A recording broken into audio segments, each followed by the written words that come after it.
L'homme au cœur de l'une des affaires de meurtre les plus tragiques et choquantes de Jacksonville a comparu aujourd'hui devant le tribunal. Une fillette de 7 ans a disparu en quelques minutes, plongeant tout le quartier dans la panique. Âgé de 41 ans, il n'avait que 14 ans lorsqu'il a tué sa voisine de 8 ans, Maddie Clifton. Et lorsque la vérité a été découverte, ce fut un choc qui a glacé le sang de tous. Pour découvrir ce qui lui était arrivé, c'est une tragédie et je suis profondément désolé que la famille de la victime doive revivre cette douleur. Suivons l'histoire de Maddie Clifton.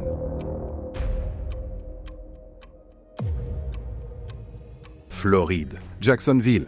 C'est ici que nous faisons la connaissance de Madeleine Ray Maddie Clifton, une fillette de 8 ans aimée de tout le quartier et chérie comme un membre de la famille. Maddie vivait avec ses parents, Steve et Sheila, ainsi que sa sœur Jessie. Aux yeux de tous, Maddie était une enfant débordante d'énergie et d'optimisme. Elle aimait particulièrement le sport, surtout le basketball, et il semblait qu'elle ne pouvait jamais rester immobile à l'intérieur de la maison. Amis et voisins disaient souvent qu'il était presque impossible de garder Maddie entre 4 murs bien longtemps, car elle voulait toujours sortir, profiter du soleil et jouer avec ses amis du matin jusqu'au soir. Au-delà du sport, Maddie montrait un talent artistique dès son plus jeune âge. Elle dansait avec grâce et assurance, jouait du piano avec une concentration qui surprenait même les adultes. Il arrivait que Maddie monte sur scène comme une petite ballerine, posée et élégante, puis que, quelques minutes plus tard, on la voit courir à travers un terrain, frappant un ballon avec énergie aux côtés de ses camarades. Il était difficile de croire qu'à seulement 8 ans, Maddie pouvait être à la fois aussi forte qu'une athlète et aussi délicate qu'une artiste. Mais ce que la famille et les amis retenaient avant tout de Maddie, ce n'était pas seulement son talent, mais sa gentillesse naturelle et sa compassion. Dès son plus jeune âge, elle ne pouvait pas rester en place si elle voyait un autre enfant jouer seul. Si quelqu'un semblait perdu ou timide, Maddie s'approchait toujours, souriait, se présentait et lui prenait la main pour l'entraîner dans le jeu. C'était Maddie, un petit cœur suffisamment chaleureux pour toucher tous ceux qui l'entouraient, laissant une impression qui ne s'effacerait jamais. Quartier de Lakewood, au sud de Jacksonville, le 3 novembre 1998. Cet après-midi-là, vers 17h, Maddie faisait ce qu'elle aimait le plus, jouer dehors. Le jeu qu'elle avait choisi ce jour-là était le golf, et elle frappait la balle le long de la rue familière, de haut en bas. Lakewood était une communauté soudée. Tout le monde se connaissait. Chaque maison était familière. Maddie, avec son innocence, était une présence habituelle sur le pas des portes des voisins, frappant toujours pour voir si d'autres enfants pouvaient sortir jouer. Vers 18h30, alors que le dîner allait être servi, Sheila appela ses 2 filles pour qu'elles rentrent à la maison. Mais seule Jessie entra. Elle expliqua qu'elle n'était pas avec Maddie et qu'elle ne savait pas où elle se trouvait. Les enfants qui jouaient habituellement avec Maddie secouèrent la tête et aucun adulte du quartier ne l'avait vue.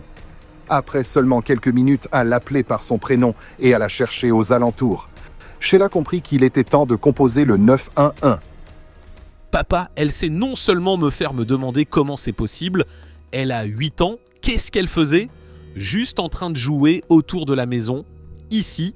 Elle portait un short et un t-shirt rouge. Quand est-ce que quelqu'un l'a vue pour la dernière fois ? 5 heures.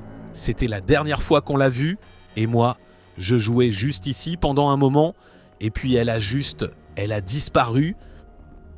Cette nuit-là, presque tout le quartier est descendu dans les rues, lampes torches à la main. En réalité, le seul son qui résonnait à Lakewood était le prénom Maddie, répété encore et encore. À mesure que la nuit devenait plus froide et que le ciel s'assombrissait, le nombre de personnes engagées dans les recherches ne cessait d'augmenter. Les habitants disaient que Maddie n'était pas seulement la fille de la famille Clifton. Pour eux, elle était la fille de tout le monde, la petite sœur de chacun, l'amie de tous. Dans un quartier rempli d'enfants qui jouaient souvent ensemble, on peut imaginer à quel point sa disparition a profondément bouleversé l'ensemble de la communauté. Lorsque le soleil s'est levé, la nouvelle lumière et la douceur du matin ont apporté une lueur d'espoir. Les recherches ont repris avec un nouvel élan, et la visibilité s'est améliorée. Mais malheureusement, aucune trace n'a été trouvée. Aucun vêtement, aucun objet personnel. Pas le moindre indice permettant de remonter jusqu'à Maddie. Au bout de 24 heures, tout le quartier s'était transformé en une zone d'activité intense. Dès que quelqu'un n'était pas au travail ou à l'école, il participait aux recherches. Les véhicules étaient arrêtés et contrôlés à l'entrée et à la sortie du secteur. La garde nationale a été appelée en renfort, inspectant chaque canalisation, chaque conteneur à déchets, soulevant les plaques d'égout et parcourant des kilomètres de bois et d'étangs. Le Federal Bureau of Investigation s'est rapidement joint à l'opération. Une récompense de $100 000 a été annoncée, et les habitations des voisins proches ont été minutieusement fouillées. Pendant les recherches, l'un des voisins de la famille Clifton est rapidement devenu le centre de l'attention. Il s'agissait de Larry, qui habitait à seulement 5 maisons de celle de Maddie. La police revenait sans cesse vers lui, car il semblait être l'une des dernières personnes à avoir vu la fillette. Larry expliqua qu'à ce moment-là, il tapait des balles de golf dans son jardin lorsqu'il avait vu Maddie faire la même chose dans l'espace dégagé entre sa maison et celle du voisin. Puis la petite fille serait partie en courant pour ramasser d'autres balles de golf, et depuis cet instant, affirma-t-il, il ne l'avait plus jamais revue. La police interrogea Larry à une dizaine de reprises, dont un interrogatoire qui dura 8 heures d'affilée. Son passé judiciaire attira encore davantage l'attention des enquêteurs. Près de 20 ans auparavant, il avait été arrêté dans 2 affaires distinctes impliquant des questions morales graves, bien que les 2 accusations aient finalement été abandonnées. Lors de ses entretiens avec les enquêteurs, Larry reconnut avoir échoué à un test au détecteur de mensonges, tout en affirmant n'avoir rien à cacher. Il se déclara même prêt à fournir toute information ou tout élément de preuve nécessaire et coopéra pleinement avec les autorités. Larry lui-même reconnaissait être devenu le principal suspect. « Je suis au centre de l'enquête. J'ai 45 ans. Je fréquente des enfants et j'ai un passé judiciaire. Cela fait de moi un suspect », déclara-t-il. Parallèlement, les enquêteurs interrogèrent tous les voisins du secteur. Mais seuls 6 d'entre eux furent soumis à des interrogatoires plus approfondis, Larry restant la principale cible de l'enquête. Toutefois, après 4 jours de recherches intensives, les opérations menées dans le quartier de Lakewood prirent officiellement fin. À partir de ce moment-là, les enquêteurs commencèrent à se concentrer sur des pistes susceptibles de les mener au-delà du secteur. Le lieutenant Mark Foxworth, détective au sein de l'unité des enquêtes spéciales, déclara qu'aucun élément ne permettait de penser que quelqu'un avait enlevé Maddie. Il expliqua « À ce stade, nous ne considérons pas qu'il s'agisse d'un acte délibéré. Rien n'indique qu'il s'agisse d'une affaire sensible. Il est possible que l'enfant se soit simplement éloigné. Honnêtement, nous ne le savons pas encore. Mais à mesure que le temps passe, la possibilité d'un acte suspect augmente. » Il ajouta qu'une semaine après la disparition de Maddie, un voisin vivant juste de l'autre côté de la rue allait faire une découverte troublante. Ce voisin était la famille Phillips. Leur fils, Joshua Phillips, âgé de 14 ans, comme tout le monde dans le quartier, avait participé avec ses parents aux recherches de Maddie jour et nuit. Joshua connaissait bien Maddie. Tous deux jouaient souvent ensemble et partageaient de nombreux moments de jeu à l'extérieur, dans le jardin. Josh, donc elle est de l'autre côté de la rue, et puis elle est aussi de l'autre côté de la rue. Oh mon Dieu!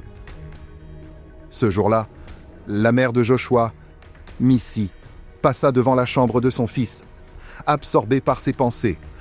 En jetant un coup d'œil à l'intérieur, elle constata que la pièce était dans un désordre complet, avec des affaires éparpillées partout. Elle se dit qu'il était impossible de le laisser dormir dans un tel état. Elle prit donc un sac poubelle et commença à ranger. Sur la table de chevet, elle remarqua l'un des avis de recherche pour Maddie, les mêmes qui étaient affichés dans tout le quartier depuis plusieurs jours. Joshua dormait sur un lit à eau, et tandis qu'elle se penchait pour ramasser des objets sur le sol, Missy remarqua quelque chose d'étrange. Depuis quelques jours, elle percevait une odeur nauséabonde, et elle pensa alors que la cause devait être une petite fuite du lit à eau, rendant la pièce humide et imprégnée d'une odeur de renfermé. Lorsqu'elle souleva le matelas, elle se rendit compte qu'une partie du cadre du lit avait commencé à s'affaisser. « Comment peut-il dormir là-dessus » s'exclama Missy, en voyant à quel point la structure était endommagée. Elle entreprit de déplacer des objets pour réparer le lit et, ce faisant, remarqua par hasard quelque chose d'inattendu sous le cadre. Lorsqu'elle tenta de le tirer, l'objet resta coincé. Missy se mit alors à genoux pour regarder de plus près sous le lit. Et à cet instant précis, elle recula.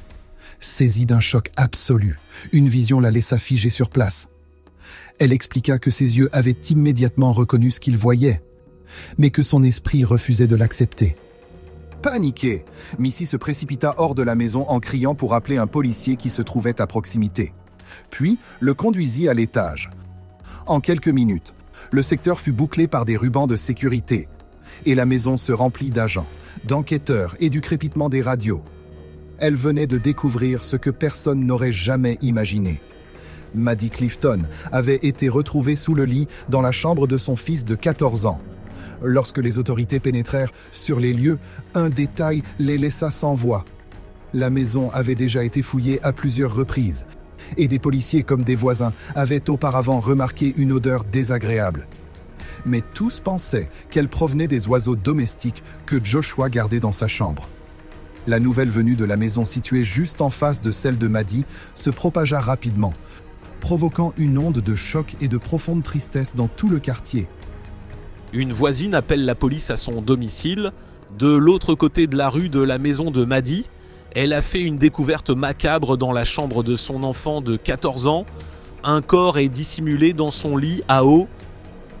Lorsque la nouvelle est tombée que Maddie avait été retrouvée, tout le quartier s'est plongé dans un silence pesant. Dans la rue familière où elle avait l'habitude de jouer, un cercle de prière spontanée s'est formé. Les voisins se sont pris par la main, beaucoup en larmes, priant en silence pour la fillette de 8 ans qui venait d'être retrouvée. Peu après, habitants, amis et simples observateurs se sont rassemblés devant leur téléviseur pour suivre la conférence de presse. Puis l'annonce officielle est tombée. Maddie Clifton, 8 ans, n'était plus. Des témoins ont raconté par la suite que l'atmosphère de cette journée était si lourde que chacun pouvait ressentir le poids du chagrin qui planait sur tout le quartier. Les photographies prises à ce moment-là montraient une douleur profonde gravée sur chaque visage. Ce fut véritablement une journée sombre pour tous. Bernie Deer, procureur chevronné aujourd'hui à la retraite, déclara qu'il s'agissait d'une affaire particulièrement tragique qui resterait à jamais gravée dans la mémoire de tous ceux qui vivaient à Jacksonville à cette époque. Il souligna « Dans l'histoire, c'est l'une des affaires les plus déchirantes, cela ne fait aucun doute. Tout le monde en parlait. » Il ajouta « Lorsqu'une petite fille disparaît et qu'on apprend ensuite qu'elle est décédée, je ne pense pas qu'il y ait eu une seule personne qui n'ait pas su, qui n'ait pas prié ou qui n'ait pas essayé d'aider à la retrouver. » Devant la maison de Maddie, des habitants déposèrent le long de l'allée des cartons remplis de fleurs, des ballons colorés, de la nourriture et les anciens avis de recherche. Chacun, même par le geste le plus modeste, cherchait un moyen d'aider. À cet instant précis, Jacksonville devint une communauté unie par la tragédie et par l'amour porté à une fillette de 8 ans. Nous avons trouvé Maddie Clifton ce matin-là vers 7h30. Elle était là. Face à la presse, le shérif Nat Glover dut lutter pour garder son sang-froid. Sa voix tremblait, car il avait personnellement suivi chaque étape des recherches de Maddie. Mais à partir de cet instant, la réalité ne faisait plus aucun doute. L'affaire de disparition se transformait officiellement en une enquête spéciale. Le deuil devait être mis de côté pour laisser place aux procédures judiciaires et aux étapes rigoureuses de l'enquête. Désormais, le seul objectif des forces de l'ordre était de faire toute la lumière sur la tragédie de cette fillette de 8 ans. Les résultats médico-légaux ont révélé une partie de cette douloureuse vérité. Le rapport indiquait que Maddie avait subi des blessures importantes avant d'être retrouvée dans la chambre. Sur les lieux, les enquêteurs ont recueilli plusieurs éléments de preuve essentiels. Les vêtements de Maddie ont été consignés, mais les analyses n'ont révélé aucun signe d'agression physique. Cela renforçait l'hypothèse selon laquelle la succession d'événements ayant conduit à la mort de Maddie résultait d'un moment de panique et de perte de contrôle, plutôt que d'un acte prémédité. Au commissariat, Steve et Missy Phillips furent convoqués pour voir leur fils. En apprenant la vérité, Missy s'effondra en larmes. Elle ne pouvait pas croire que, pendant qu'elle se trouvait là, de l'autre côté de la rue, La famille Clifton priait encore et espérait qu'il ne s'agissait que d'une terrible erreur. Steve fixa son fils et lui ordonna de dire immédiatement la vérité. Dans une pièce chargée de tension, Joshua baissa la tête et, avec son père à ses côtés, commença à raconter ce qu'il affirmait s'être produit ce jour-là. Joshua ne le nia pas, il était responsable de la tragédie de Maddie. Maddie avait frappé à la porte de Joshua pour lui demander de jouer. Il n'y avait rien d'inhabituel à cela. Elle l'avait déjà fait à de nombreuses reprises. Joshua expliqua plus tard qu'il lui avait répondu qu'il avait des tâches à accomplir. Mais Maddie insista et ne voulait pas partir. Finalement, il accepta, tout en précisant qu'il ne pourrait rester dehors que quelques minutes, car son père devait rentrer bientôt. Joshua déclara qu'il avait peur de son père, un homme qui buvait souvent et avait un caractère difficile, et qu'il ne voulait pas être surpris en train d'enfreindre les règles. Vers 17h15 ce soir-là, à Jacksonville, les deux enfants commencèrent à jouer au baseball dans l'arrière-cour, près de la piscine. Lors d'un échange, Maddie lança la balle et Joshua la renvoya. La balle atteignit accidentellement Maddie, provoquant une blessure légère près de l'œil. Cet instant devint le point de bascule, le détail que les enquêteurs et les experts médico-légaux désigneraient plus tard comme le début d'une affaire qui allait bouleverser tout le pays. Il déclara qu'après que la balle l'eut accidentellement frappé, Maddie était tombée au sol et s'était mise à pleurer de douleur. Pris de panique, l'adolescent de 14 ans fit entrer la fillette de 8 ans dans la maison, désorienté et terrifié. Joshua expliqua qu'il avait peur d'avoir des ennuis, qu'il redoutait la colère de son père, tandis que Maddie continuait de pleurer et semblait de plus en plus effrayée. Selon sa déposition, un geste impulsif se produisit alors, entraînant une succession d'événements qui échappa totalement à son contrôle. Par la suite, Joshua cacha Maddie dans sa chambre et tenta de se comporter comme si rien ne s'était passé.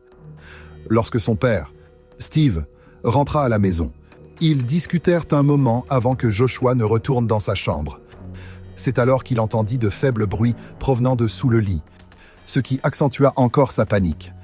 Submergé par la peur, Joshua entreprit d'autres actions irréfléchies, rendant la situation tragiquement irréversible.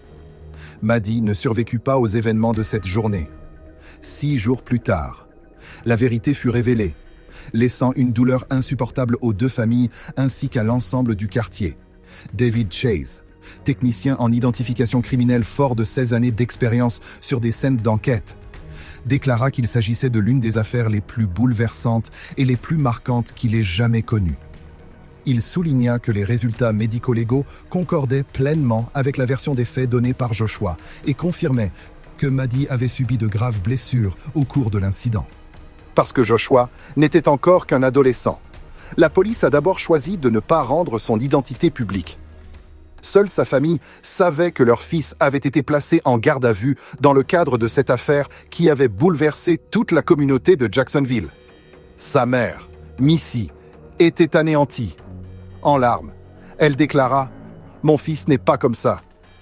Il n'a jamais fait de mal à qui que ce soit. » Elle se souvenait que, durant la semaine où Maddie avait disparu, la seule chose inhabituelle avait été que Joshua semblait un peu plus silencieux que d'ordinaire. Mais en réalité, il avait toujours été un garçon de 14 ans réservé, parfois renfermé, et il était déjà émotionnellement affecté par la disparition soudaine de sa voisine. Pour une mère, ces légers changements n'avaient jamais paru suffisamment inquiétants pour éveiller le moindre soupçon.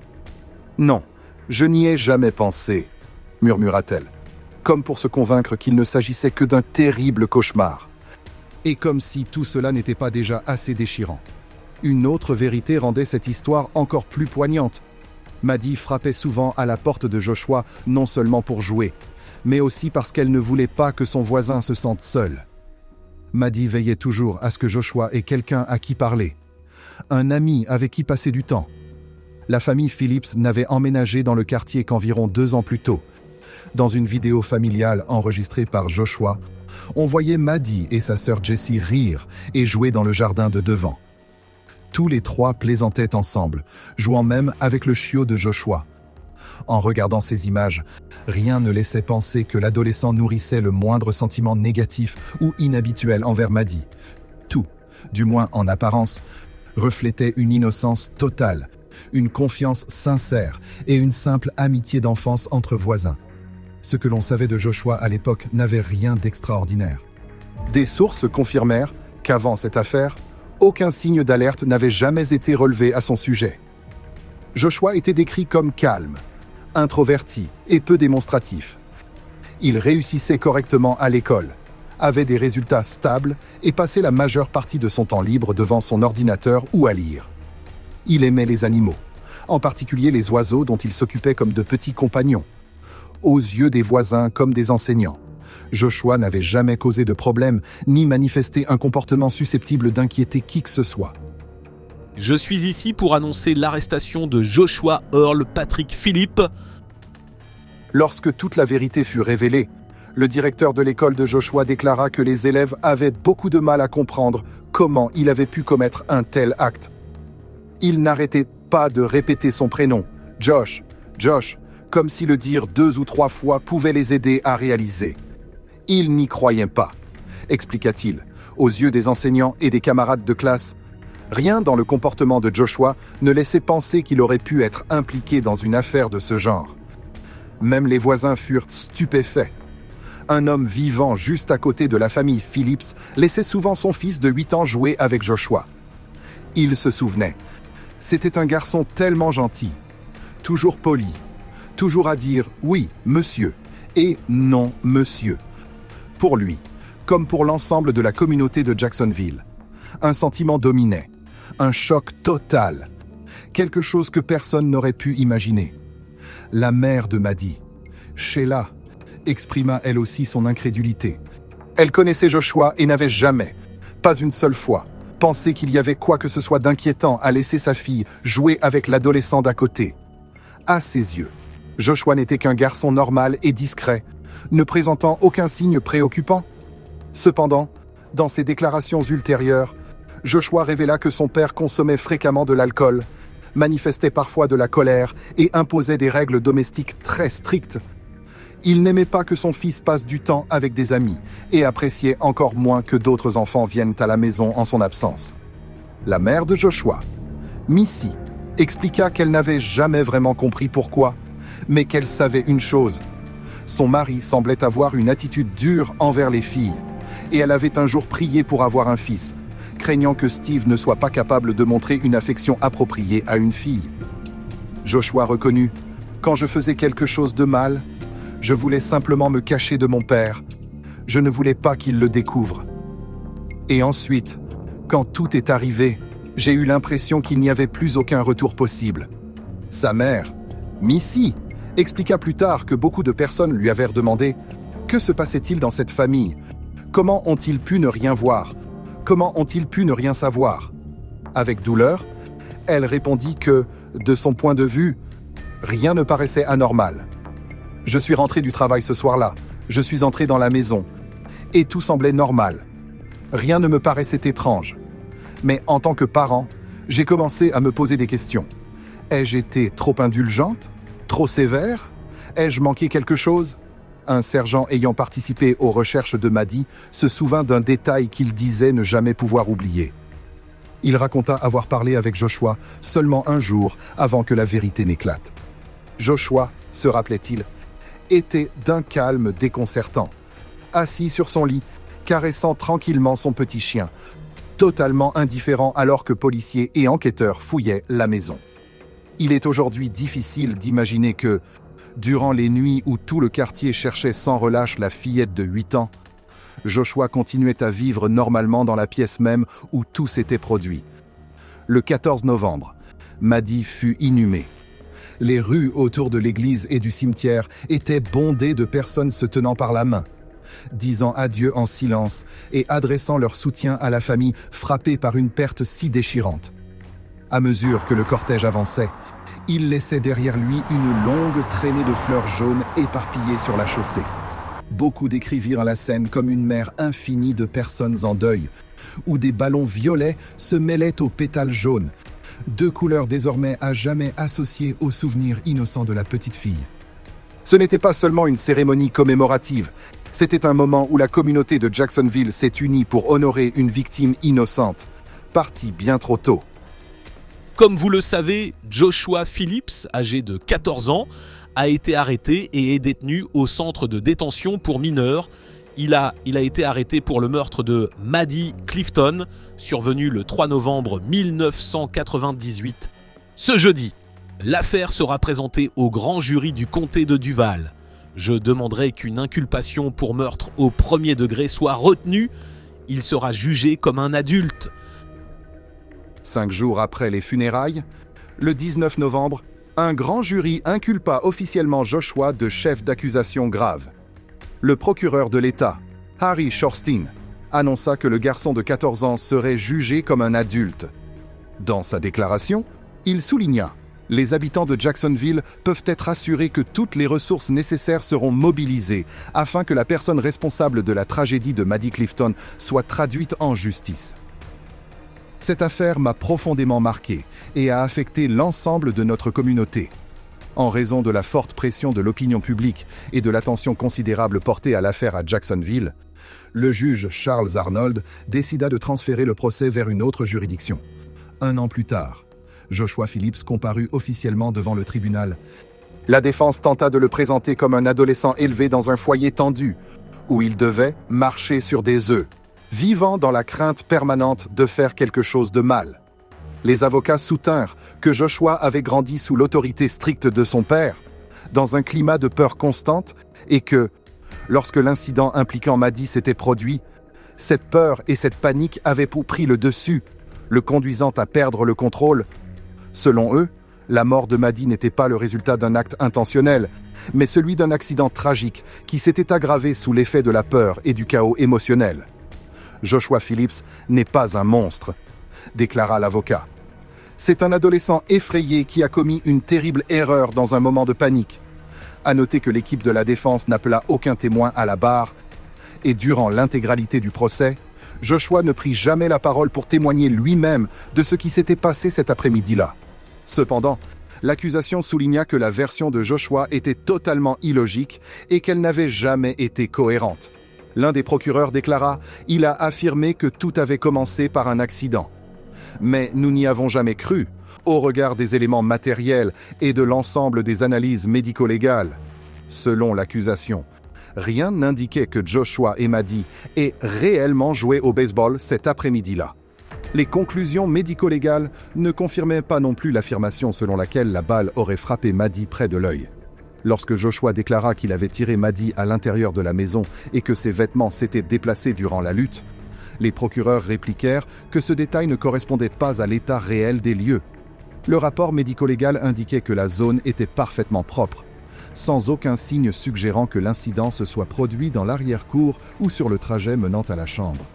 Tous ces éléments laisseraient penser que l'ensemble des faits s'était déroulé à l'intérieur même de la chambre de Joshua. L'accusation souligna également que, peu avant l'incident, Joshua aurait consulté sur son ordinateur des contenus inappropriés pour son âge. Et bien que les examens médico-légaux aient confirmé que Maddie n'avait subi aucune agression physique, les procureurs estimèrent que ce contexte devait néanmoins être examiné avec la plus grande attention.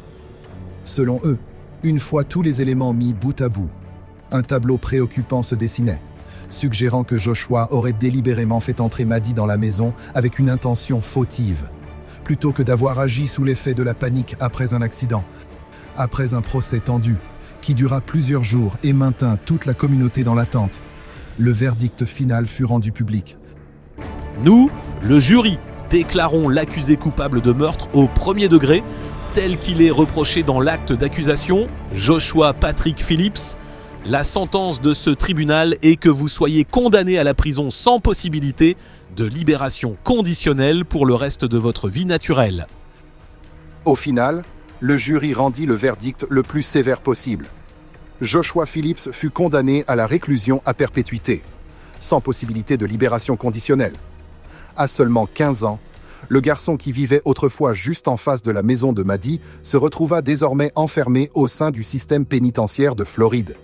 Cette condamnation transforma un adolescent en un homme destiné à passer le reste de sa vie derrière les barreaux, laissant la communauté de Jacksonville à la fois bouleversée et sidérée par la gravité de cette affaire. Nous avons toujours soutenu que la bonne approche face à la délinquance juvénile et à la prévention de la criminalité consiste à traiter de manière agressive les très graves délinquants mineurs. Joshua déposa un recours en 2002, mais sa peine de réclusion à perpétuité resta inchangée. Ces démarches judiciaires ne changèrent en rien la réalité. La communauté de Jacksonville avait perdu Maddie à jamais. Avec le temps, son prénom continua d'être prononcé dans les prières, dans les récits et dans les souvenirs partagés par ses amis, ses voisins et ses enseignants. Dans l'école qu'elle fréquentait autrefois, une aire de jeux commémorative fut construite. Tous s'accordèrent pour dire qu'il s'agissait de l'hommage idéal à une petite fille qui aimait jouer dehors, mais qui, surtout, encourageait toujours les autres enfants à se joindre au jeu, aidant les nouveaux venus à se sentir acceptés et apportant joie, bienveillance et lien humain à ceux qui l'entouraient. Au fil de ces années de détention, Joshua réfléchit à ses actes. Il déclara « J'ai commencé à réaliser à quel point il est terrible d'avoir manqué tant de choses. Et ensuite, quand j'y pense, je me demande qu'est-ce qu'elle a manqué. » Il admit que, durant ses premières années en milieu carcéral, il s'était construit un monde imaginaire pour se protéger de la réalité.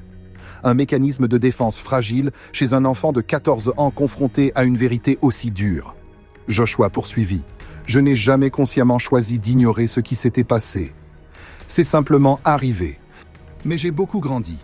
Ces années m'ont appris ce que signifie comprendre la souffrance des autres. J'ai appris à me mettre à leur place et à ressentir ce qu'ils traversent. Cela m'a forcé à changer. Cela m'a forcé à devenir une meilleure personne. » En 2012, une décision historique de la Cour suprême des États-Unis déclara inconstitutionnelles les peines de réclusion à perpétuité obligatoire pour les auteurs de crimes qui étaient mineurs au moment des faits. Cette décision entraîna la révision du dossier de Joshua, ainsi que de nombreux autres à travers le pays. En conséquence, en 2017, Joshua comparut de nouveau devant le tribunal pour une nouvelle audience de détermination de la peine. Lors de cette audience, alors que les éléments de preuve étaient relus une fois de plus, Joshua baissa la tête et se couvrit les yeux. Ce moment survint lorsque David Chase, technicien de scène de crime à la retraite du bureau du shérif de Jacksonville, relata la découverte de Maddie dans la chambre. Joshua prit ensuite la parole pendant environ 5 minutes, s'adressant directement à la famille de Maddie. « Je voulais dire cela depuis très longtemps. Et je suis reconnaissant que l'occasion de le faire en personne soit arrivée. Je ne prétends pas connaître ni comprendre votre douleur, ni saisir le vide que j'ai créé dans vos vies. Je peux dire ceci, je comprends la douleur, je suis devenu très familier avec la souffrance en grandissant en prison. J'ai vu beaucoup de choses sombres et j'ai vu certains endroits sombres à de nombreuses reprises tout au long de ce parcours. Je me suis dangereusement rapproché de mettre fin à mes jours juste pour échapper à tout cela. Culpabilité, désespoir, douleur, absence d'espoir, peur et honte. Chaque fois, j'ai somehow été capable de continuer, surtout parce que je ne supportais pas d'infliger à ma mère un traumatisme supplémentaire. Elle en a assez vécu. J'ai fait quelque chose d'horrible. J'étais tellement désolé. Je suis tellement désolé pour ce qui s'est passé. Même maintenant, après toutes ces années, il est tout simplement inconcevable que tout cela ait pu se produire. Cela déchire mon esprit de savoir que j'ai volé une vie si précieuse à elle, au monde. Je prie chaque jour pour que vous puissiez vivre vos vies malgré le préjudice que je vous ai causé. Je suis profondément reconnaissant d'avoir une opportunité. Une liberté physique. Toute joie qui surgit dans mon cœur est immédiatement tempérée par la connaissance que ces procédures nous ramènent tous, d'un seul coup, face à face avec ce qui s'est produit en 1998 lorsque j'ai traversé les décombres ici enchaînés. Je lève les yeux vers le ciel à travers un grillage et je remercie Dieu à plusieurs reprises de m'avoir donné de l'espoir. Mon prochain souffle est toujours consacré à souhaiter la paix et la guérison à vous tous. Mes espoirs, mes peurs et mes souhaits ne signifient probablement rien pour vous, mais sont-ils tous les mêmes ? Puissiez-vous connaître la paix ? Puissiez-vous être libérés de la souffrance ? Que Dieu vous bénisse et guérisse vos blessures autant que possible. Merci, les vôtres. Lors de l'audience de 2017, la famille de Maddie prit également la parole. Elle évoqua la perte incommensurable, ainsi que tous les moments du quotidien qu'elle ne pourrait plus jamais partager avec sa fille. Pendant ces derniers jours, je me suis assise ici, vous savez, dans cette salle d'audience, et j'ai écouté tous les cours que l'accusé a pu suivre. Quels cours Maddie a-t-elle pu suivre au cours des 18 dernières années ? Je ne l'ai pas accompagnée jusqu'à l'hôtel à son mariage, et nous n'avons pas reçu le cadeau de ses petits-enfants. Tout cela enlevé par un seul acte malveillant et insensé, et nous ne savons pas pourquoi. Nous élevions nos filles dans un foyer chrétien où nous prions chaque jour. Ce que nous ne savions pas, c'est que le diable lui-même avait emménagé juste en face de la rue, le même diable qui a pris sa lampe de poche et a commencé à la chercher. Sachant parfaitement où elle était tout laquée le temps, a-t-il vraiment changé maintenant ? J'espère que oui, c'est une bonne chose. Si c'est le cas, je concéderai qu'il a été un détenu exemplaire. La question est, est-ce que cela garantit qu'il sera un citoyen exemplaire dans la société lorsqu'il aura accès à la pornographie ? Et deuxièmement, il aura en fait accès à de jeunes filles. La chose la plus troublante dans cette affaire pour moi, c'est que nous avons toujours cette grande question en suspens. Il a tous ses certificats et il est maintenant moine et il a trouvé la paix avec sa vie et c'est très bien, mais moi, je ne peux toujours pas parler à Maddie, je ne peux toujours pas la regarder obtenir son diplôme de fin de lycée ou la regarder obtenir son diplôme d'université, la regarder se marier, je ne peux faire rien de tout cela et je ne pense tout simplement pas que ce soit juste. Je ne pense pas que ce soit juste qu'il le puisse. Le pardon n'est pas entre mes mains, je suis chrétien, je crois en Dieu et je pense qu'au bout du compte, ce n'est pas à moi, ce n'est pas mon rôle. Alors qu'ils attendent une décision finale du juge, Jessie profite de sa nouvelle maison. Voici la chambre de Maddie, juste ici. Sa maison d'enfance, on gardait nos portes ouvertes et on se criait dessus au milieu de la nuit et on se racontait des histoires et elle finissait dans ma chambre et alors je peux dormir avec toi, là où elle dit qu'elle prévoit de rester pour toujours. C'était les meilleures années de ma vie. Et donc être ici, ça donne juste l'impression que je suis chez moi. Ils soulignèrent que, même près de 20 ans plus tard, la blessure dans leur cœur ne se refermerait jamais. Maddie n'était pas seulement une enfant innocente au sein de leur famille, elle était aussi une petite lumière pour toute la communauté. Assis dans la salle d'audience, contraints de tout raconter à nouveau, ils avaient l'impression de revivre cette journée fatidique de 1998. Le jour où leur vie avait basculé à jamais. Au terme de la procédure, le tribunal décida que Joshua Phillips continuerait à purger une peine de réclusion à perpétuité.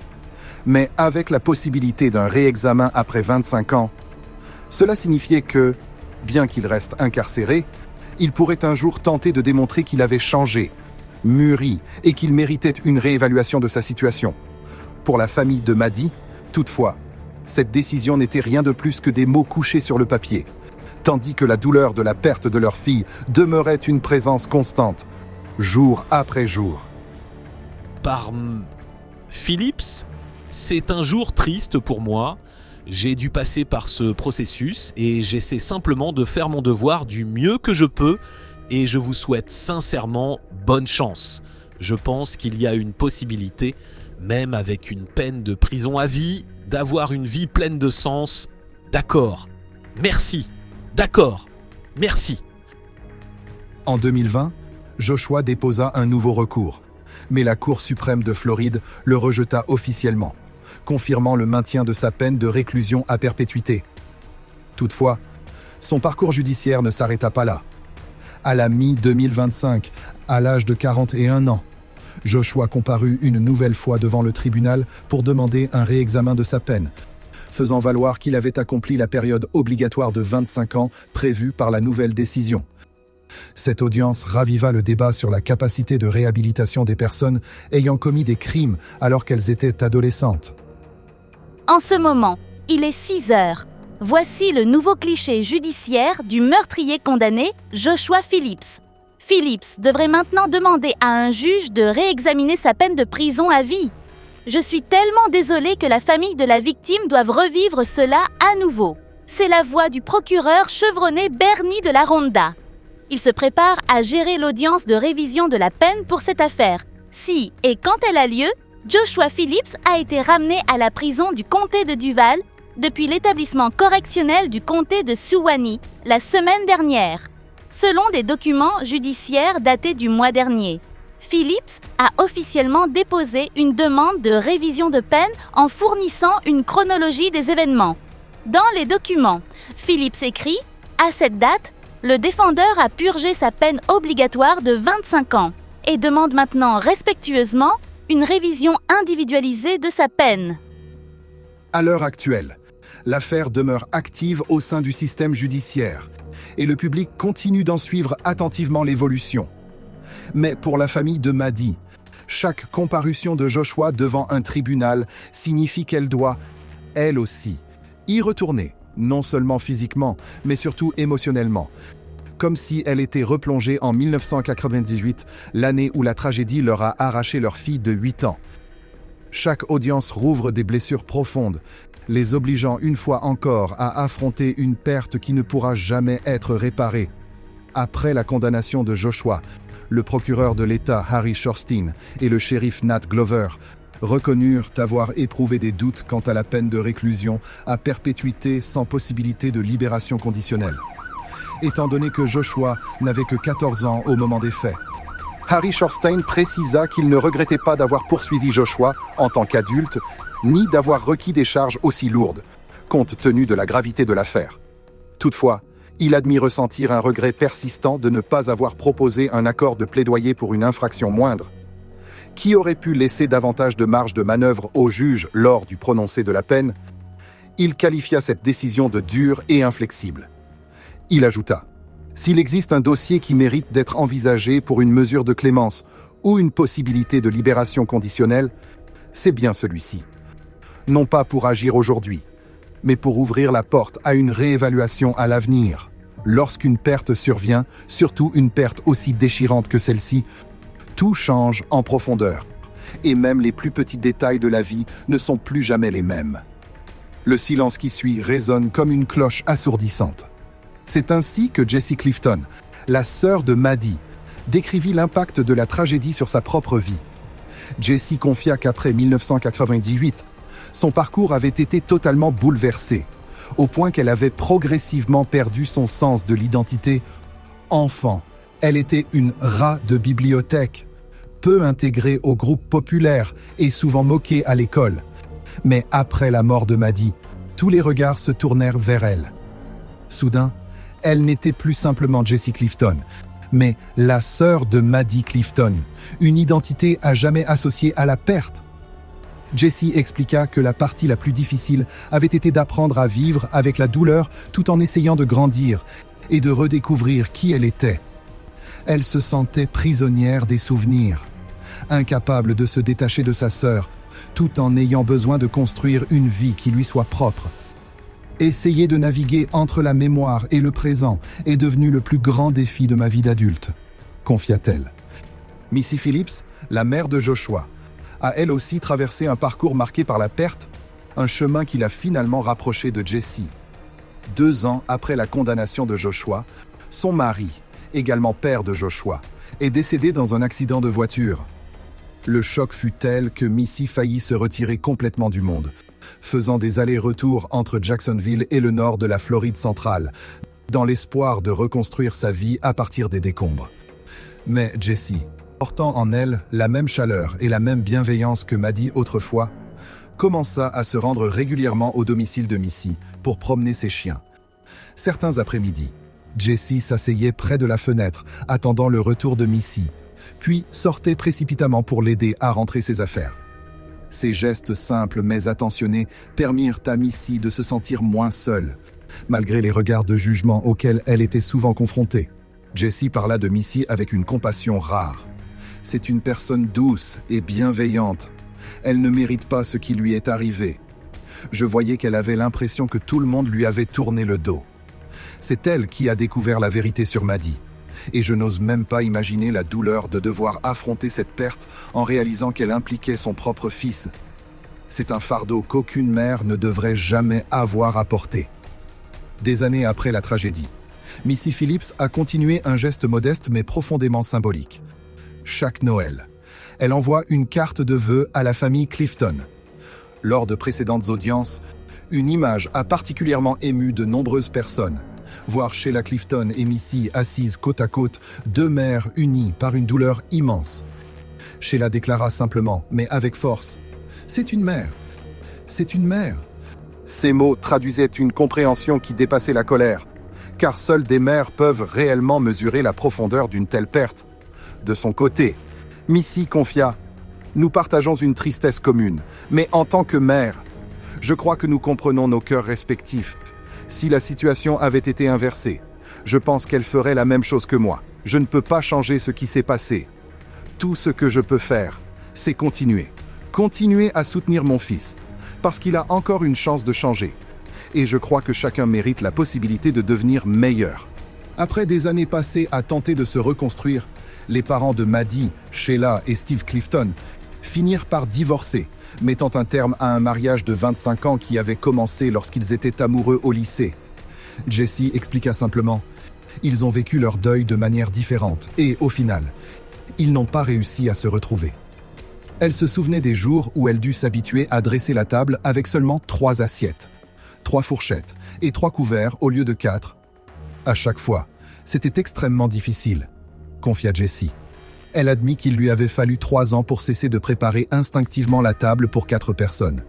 Plus tard, lorsque Sheila ne put plus vivre dans cette maison remplie de souvenirs, elle déménagea, laissant Jessie s'adapter une nouvelle fois, cette fois à une table dressée pour seulement 2 personnes, elle-même et son père. Lorsque l'on repense à la raison pour laquelle Maddie avait frappé à la porte de Joshua ce jour-là, simplement pour lui rappeler qu'elle était là, prête à être son amie, l'histoire en devient encore plus déchirante.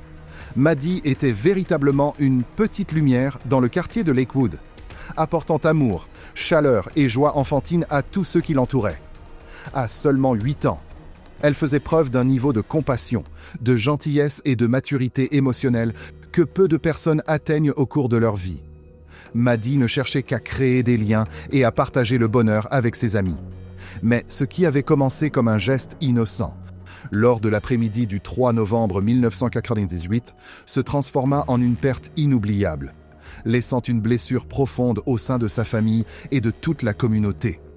L'histoire de Maddie Clifton n'est pas seulement celle d'un documentaire de true crime profondément émouvant, mais aussi une véritable leçon de société. Une fillette de 8 ans, pleine de gentillesse et toujours prête à ouvrir son cœur aux autres, à quitter ce monde dans des circonstances que personne n'aurait pu imaginer. Cette affaire a mis en lumière les zones d'ombre de la fragilité de la confiance, les dangers cachés qui peuvent exister même dans les lieux que l'on croit les plus sûrs, ainsi que la responsabilité fondamentale des adultes dans la protection des enfants.